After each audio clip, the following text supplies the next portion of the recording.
1, 2, 3, clap, et j'essaye d'y aller. Bonjour, j'espère que vous allez bien. Aujourd'hui, on va parler machine à coudre. Et plus précisément, on va tenter de répondre à la question « Quelle machine à coudre choisir ?» Que vous souhaitiez acquérir votre première machine à coudre ou que vous souhaitiez acquérir une machine à coudre plus performante que celle que vous avez actuellement, eh bien vous êtes confronté à une offre vraiment importante de machines dans le commerce actuellement. Et je vais tenter dans cette vidéo de vous donner quelques outils pour faire votre choix. En tant qu'artisane couturière, j'ai eu déjà quelques machines à coudre et je donne également des cours de couture dans mon atelier et je vois passer pas mal de modèles depuis quelques années. Donc, ce que je vous propose de faire, c'est de faire un petit tour de ce qui se fait en 2025. Et donc, dans un premier temps, on va vous faire le tour des caractéristiques essentielles d'une machine à coudre. Quelles sont les fonctions qui vous apporteront quelque chose en couture et quels sont les gadgets, qu'est-ce qui fait en fait la qualité de la couture tout simplement. Et seulement dans un second temps, je vous proposerai mon top 5 des marques et modèles de machines à coudre, tout budget confondu. Si on résume, la question pour nous ici est de savoir quelle machine à coudre avec quelles fonctions et quels accessoires pour réaliser vos projets couture. On commence par les caractéristiques essentielles et les accessoires vraiment utiles. Donc moi, la première chose que je regarde dans le choix d'une machine, c'est le cœur du sujet, c'est la puissance du moteur. En fonction de vos projets couture, vous vous orienterez vers une machine avec un moteur plus ou moins puissant. Si vous prévoyez par exemple de coudre du jean, du simili, des matières techniques, il faudra envisager une machine avec un moteur conséquent. On ne va pas faire le même choix si vous souhaitez uniquement faire coudre des cotonnades et si vous avez pour objet de vous coudre une veste en jean, faire des ourlets de jean, vous coudre un manteau, voilà. Donc ça c'est vraiment important de savoir vers quoi vous vous orientez et si vous vous orientez vers une couture vraiment très variée, et bien là la puissance du moteur rentrera également en ligne de compte. La seconde chose qu'il faut regarder également, ce sont les points. Il faut savoir que les points de couture que vous utilisez la plupart du temps se résument à 4 points en fait. On utilise beaucoup le point droit, le point zigzag, le point éclair. Le point éclair, c'est le point élastique. C'est le point qui vous permet d'assembler les matières élastiques. Et les boutonnières également.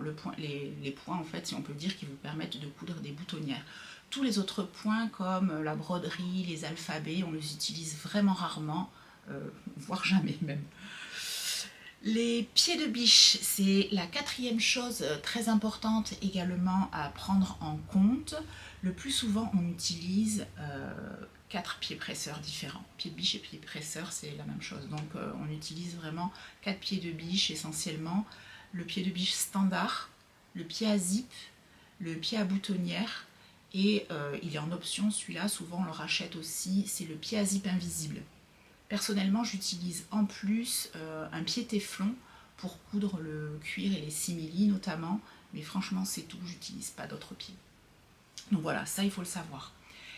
Et autre chose également très importante et qu'on prend en considération lorsqu'on achète une nouvelle machine à coudre, c'est les options que propose la machine, les options qui vont être aidantes pour la couture au quotidien. Moi j'apprécie par exemple l'enfile-aiguille, le coupe-fil automatique, très important la possibilité d'avoir plusieurs positions de l'aiguille à gauche et à droite. Par exemple, ça peut être très pratique lorsque vous faites des surpiqûres, lorsqu'il y a un zip, lorsqu'il y a un passepoil et qu'on souhaite s'approcher un maximum du zip ou d'une couture ou d'un endroit de votre tissu que vous êtes en train de coudre. Et c'est très appréciable de pouvoir positionner précisément l'aiguille à gauche, sur la gauche, avec plusieurs positions possibles et également à droite. Voilà. D'autres choses que je regarde également, bien sûr, c'est s'il y a possibilité de faire des boutonnières automatiques, donc des boutonnières en une seule étape, des points d'arrêt automatiques, ça on en a parlé, s'il y a un bras libre, si on peut enlever une partie du socle pour coudre l'intérieur des manches, l'intérieur des jambes de pantalon. Et aussi éventuellement, ce qui peut être intéressant, notamment certaines marques le proposent, c'est le double entraînement. Les marques qui le proposent notamment, c'est Pfaff et Bernina. Donc le double entraînement, c'est très intéressant, ça permet que votre tissu, qui en règle générale est entraîné par les griffes d'entraînement pour avancer, donc est entraîné par le bas, les machines qui offrent un double entraînement proposent que votre tissu soit également entraîné vers le haut.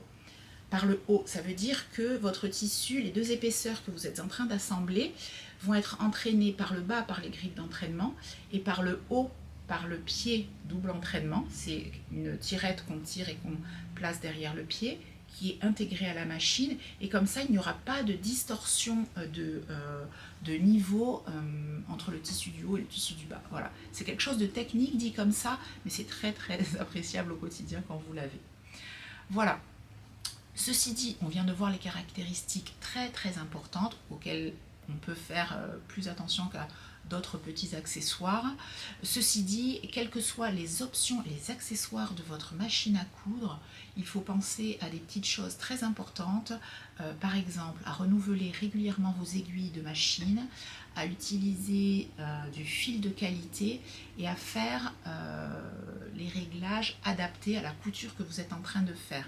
Par exemple, bien régler la longueur du point, si vous avez plus ou moins d'épaisseur, la tension du fil, la pression du pied de biche, et en fonction des tissus, voilà, les réglages vont être un peu différents.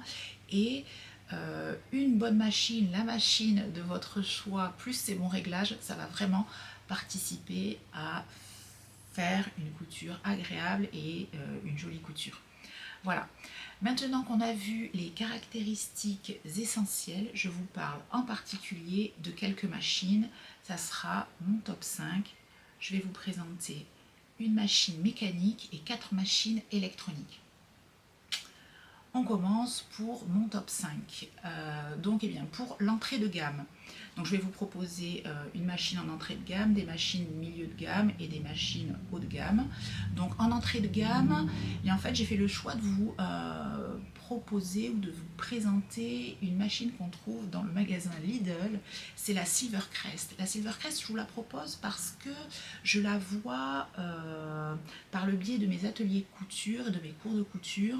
Les personnes qui viennent avec leur propre machine parce qu'ils ont envie de se l'approprier et de s'habituer à coudre avec leur machine, plusieurs d'entre eux viennent avec une Silvercrest, et pour son prix, autour de 100 €, il faut reconnaître qu'elle a une certaine efficacité, même une efficacité tout court. Pour débuter la couture, elle fait vraiment le travail. Elle a une conception qui, à mon goût, et j'en ai parlé également avec mon mécanicien machine, qui la trouve également tout à fait acceptable. Elle fait le travail en fait. C'est une machine mécanique polyvalente. En fait, quand on dit machine mécanique, il faut savoir que les réglages se font avec des molettes. Donc on a des molettes pour choisir les points, pour choisir la longueur du point. On a d'autres molettes sur le haut de la machine pour choisir la tension, la position de l'aiguille aussi. Alors il n'y en a pas 100 des positions d'aiguille, mais on peut coudre avec l'aiguille au milieu, avec l'aiguille à gauche, et je crois même bien me souvenir avec l'aiguille à droite. Voilà, on a quand même des possibilités de réglage.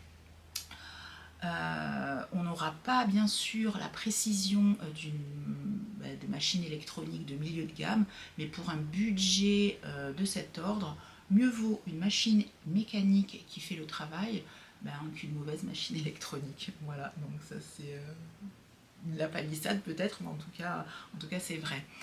Maintenant, si vous avez le budget, l'idéal est de coudre avec une machine au moins milieu de gamme. On fait comme on peut. Donc, dans le milieu de gamme, moi j'aime bien la gamme des Innovis de la marque Brother. Donc alors, dans la marque Brother, j'ai relevé notamment 3 machines. Donc la Brother Innovis 15, elle est à 329 €. La Brother Innovis A16, elle est à 379 €. Et la Brother Innovis A50 à 428 €. Sur ces machines, on aura une puissance de moteur qui est notée par un site sur lequel j'ai relevé des chiffres sur les puissances moteurs pour mettre un peu une échelle et grader un peu la puissance du moteur des machines sur le site Stecker. Donc c'est un site très très bien, très très pro qui vend des machines et qui donne de super conseils. Donc sur leur site, eux, ils notent ces 3 machines Brother Innovis. Au niveau de la puissance du moteur, ils mettent une note de 3 sur 5. Donc voilà, ça fait qu'avec cette machine, vous allez pouvoir coudre plein de choses, des matières fines aux matières un peu plus épaisses. Je me souviens, avec une élève en couture, on a pu coudre des vêtements, on a pu coudre un sac à dos, on a pu coudre vraiment toutes les matières du jean, de la suédine. Alors quand c'est très épais, il faut accompagner, aller doucement, mais les épaisseurs sont passées, la machine a bien fait le travail. Donc c'est ce qui me fait choisir ces machines parce que je les ai pas mal vues et ça le fait quoi. Je me souviens qu'il y a un an, fil aiguille. Alors sur les sites j'ai trouvé qu'elle faisait 850 points minute, hein, voilà si ça parle à quelqu'un. On peut voir aussi d'autres machines encore de cette gamme Innovis. Moi j'aime cette gamme parce que les machines sont efficaces, donc comme je l'ai dit juste avant, pour plein de matières. Elles sont intuitives, la prise en main est super facile, c'est une couture plaisante rapidement. Et ça fait quand même pas mal le charme de ces machines à mon goût. Voilà. Ensuite, toujours dans le milieu de gamme, j'ai souhaité sélectionner une machine de la marque Pfaff. Alors Pfaff, c'est une marque allemande. Donc j'ai sélectionné la marque Pfaff Passport 2.0 pour l'avoir vue également en action. Son prix, il est de 629 € de ce que j'ai pu en voir. Donc il a un double entraînement intégré, comme j'ai pu vous expliquer en quoi ça consistait. Cette machine a l'enfil aiguille, la puissance du moteur elle est notée également de 3 sur 5 avec 820 points minute. Cette machine a une boutonnière automatique, la possibilité de choisir la position de l'aiguille, un protège machine lorsqu'on ne l'utilise pas en dur, rigide, c'est pas juste une petite bâche en plastique, donc ça peut être aussi apprécié par certaines personnes. Donc voilà, la marque Pfaff, elle est vraiment, je dirais, efficace, plutôt robuste, même si, comme toutes les machines actuelles, elle est fabriquée avec beaucoup de plastique. Moi, j'ai eu autrefois une Pfaff Ambition. Alors, la gamme Pfaff Ambition existe toujours. Moi, à l'époque, je l'ai encore, elle fonctionne toujours, elle est vraiment super. C'est une Pfaff Ambition 1.5 que j'ai eu et franchement, c'était super. J'ai fait des années et je couds encore de temps en temps avec. Maintenant, pour la dernière partie des machines que j'ai souhaité mettre en avant, ben, c'est la partie haut de gamme.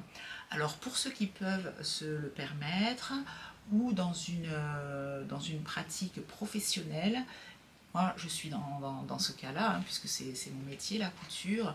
Donc j'ai sélectionné 2 machines. La première c'est la marque Juki, donc Juki HZLG 220. Elle est à 944 €. Ça commence à faire un budget, mais là par contre, là on est dans un autre type de couture. On est vraiment dans la facilité, dans l'assistance de l'électronique. Donc alors pour reprendre les critères que j'ai choisis tout à l'heure, que j'ai passé en revue tout à l'heure, la puissance du moteur ici, elle est notée, si je ne me trompe pas, de 4 sur 5. C'est une machine qui peut faire jusqu'à 900 points minute. Donc bien sûr, il y a la possibilité de choisir X positions d'aiguille à gauche et à droite. On a sur la droite de l'aiguille un large espace de travail. On a bien sûr le coupe-fil, on peut enregistrer des points d'arrêt automatiques. Le point d'arrêt automatique, ça veut dire lorsqu'on a sélectionné cette fonction sur la machine, lorsque vous débutez la couture, ça commence par 3 points d'arrêt, donc l'aller-retour. Vous n'avez pas à faire tac tac tac, retour, donc ça le fait directement. Vous faites votre couture et quand vous appuyez sur la touche marche arrière, bien vous avez votre point d'arrêt et le coupe-fil automatique qui se met en action. Et en fait, vous avez la meilleure assistance, quoi. Il y a aussi sur cette machine une touche qui est appréciable, c'est la touche Start and Stop. Donc c'est la possibilité de coudre sans utiliser la pédale, c'est-à-dire que vous appuyez sur un bouton, vous n'utilisez que vos mains en fait. Donc pour ceux qui ont une mobilité restreinte, et bien, en fait ils vont coudre en utilisant la touche avec le doigt et on coud comme ça, quoi. Donc ça peut être vraiment sympa aussi. Bien sûr il y a le coupe-fil, voilà.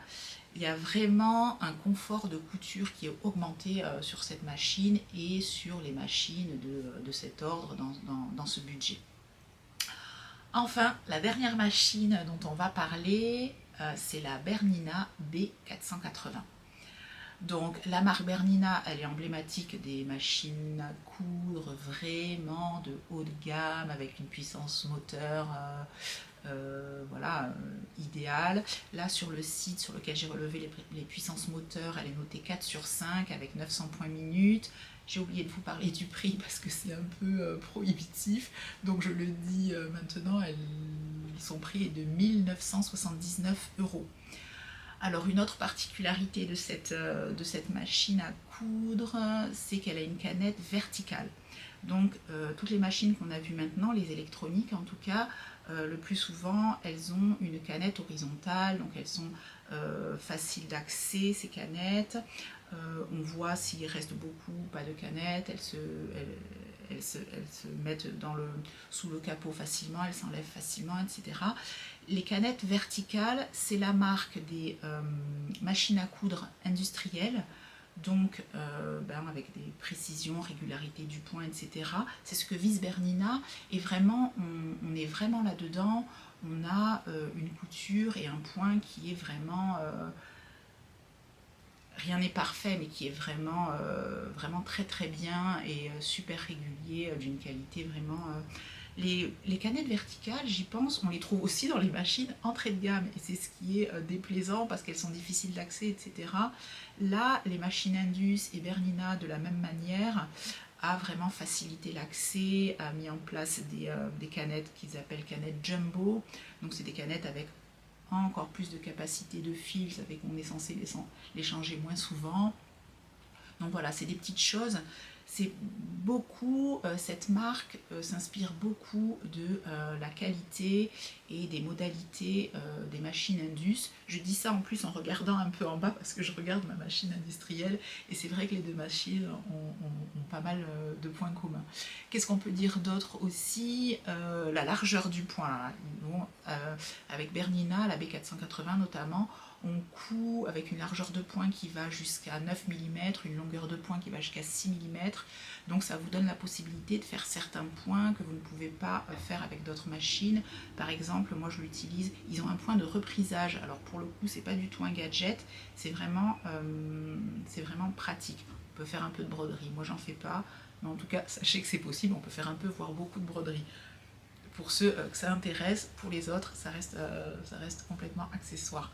Donc, on a dit que ça ne faisait pas partie des caractéristiques essentielles. Ensuite, quelque chose qui est très appréciable sur la Bernina B480, c'est le fait que le pied de biche soit réglable. La pression du pied de biche donc est ajustable en fonction de l'épaisseur du tissu que vous êtes en train de coudre. Toujours pareil pour avoir une couture le plus adaptée au moment de couture en question, quoi. Il y a également une genouillère qui permet de garder toujours les mains libres pour la couture, pour le tissu, etc. Bien sûr, il y a des boutonnières automatiques en nombre, donc il y a un nombre de points énorme. Qu'est-ce qu'il y a d'autre? Ah oui, ce dont je voulais vous parler, c'est l'écran, l'écran tactile et l'électronique. Il y a vraiment une assistance électronique qui est vraiment poussée vraiment très très haut. La machine, l'écran va vous permettre d'aller dans des réglages vraiment hyper précis. Par exemple, pour les boutonnières, vous allez mettre votre bouton sur l'écran et régler la longueur de la boutonnière en conséquence. Par exemple, la machine va vous dire quand nettoyer le coupe-fil, va vous dire quand huiler et comment. Enfin voilà, je vous montrerai en fin de vidéo un petit aperçu de l'écran et intuitivité, je ne sais pas si ce mot se dit, mais en tout cas il y a un côté intuitif qui est dans l'utilisation de l'électronique qui est vraiment, plaisant. Après, il faut donc, cette machine, elle a toutes les qualités, mais elle a deux défauts que je suis obligée de lister. Le premier, on en a déjà parlé, c'est le prix qui est vraiment élevé, quoi. Pour une couture loisir, ça peut effectivement être beaucoup trop. Voilà, ça ne relève pas de moi, mais c'est vrai que c'est pas anodin.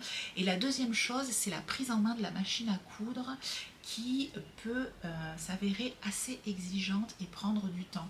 Alors autant je vous ai dit que l'électronique, que l'écran tactile était relativement intuitif, autant la prise en main de la machine dans sa globalité s'apparente encore une fois aux machines industrielles, et ça peut prendre un peu de temps et il faut vraiment pas se décourager. Ce qu'il y a de bien, moi je l'ai acheté sur le site Staker, cette machine, et bien en fait ils sont toujours disponibles pour répondre à vos questions, que ce soit par mail ou par téléphone. C'est vrai qu'ils sont super accessibles. Donc on arrive quand même avec bien sûr la notice qui est conséquente, on arrive à progresser, et une fois qu'on l'a prise en main, elle est vraiment bien, quoi. Même un peu plus que ça. Donc en conclusion de cette liste non exhaustive et subjective, hein, vous l'aurez compris, à vous de faire votre choix en fonction de vos critères, bien sûr, pour commencer, de votre budget, des fonctions et des fonctionnalités que vous recherchez, de votre pratique de la couture, qui sera de occasionnelle à intensive ou d'autres choses. Sachant que parfois, je ne vais rien vous apprendre, mais je le dis quand même, il est préférable, avec les machines à coudre, c'est vraiment important, parfois il est préférable de différer l'achat, le temps d'économiser un peu de sous et de s'offrir une machine à coudre qui va vraiment être super agréable à utiliser et qui va vraiment répondre à toutes vos attentes. Une autre option à envisager pour finir, c'est les machines à coudre d'occasion. Il y a différents sites, hein, je ne vais pas les lister, sur lesquels on peut acheter des machines d'occasion. Dans ce cas, c'est quand même important de l'essayer, d'avoir un avis éventuellement d'un réparateur, d'un mécanicien, ou bien si vous ne pouvez pas, si c'est un site, si c'est une vente à distance, se faire envoyer une petite vidéo de la machine en train de fonctionner pour vous donner une idée de ce qu'elle peut faire, de ses capacités, si elle est au moins en état de fonctionner. Notamment, les achats d'occasion, ça peut être super intéressant sur des marques anciennes, sur des conceptions anciennes de marques qui ont toujours pignon sur rue aujourd'hui, mais qui, par exemple, je vais citer la marque Singer, aujourd'hui, je ne mettrai pas en avant leur machine. Par contre, autrefois, on a tous des machines à coudre de nos mamans ou de nos grands-mères qui ont 20, 30 ans et plus, et qui fonctionnent toujours parce qu'elles sont de conception autres que celles d'aujourd'hui, et qu'elles ont des conceptions plus robustes, et qu'elles fonctionneront encore de longues années. Donc ces machines, elles sont intéressantes si vous les trouvez sur le marché de l'occasion. Voilà, j'espère que ce petit tour d'horizon vous aidera. Je vous fais un gros bisou, je vous dis bonne couture, à bientôt, n'hésitez pas à vous abonner, un petit j'aime, actionnez la cloche pour voir les prochaines vidéos. Ciao ciao, bisous, merci.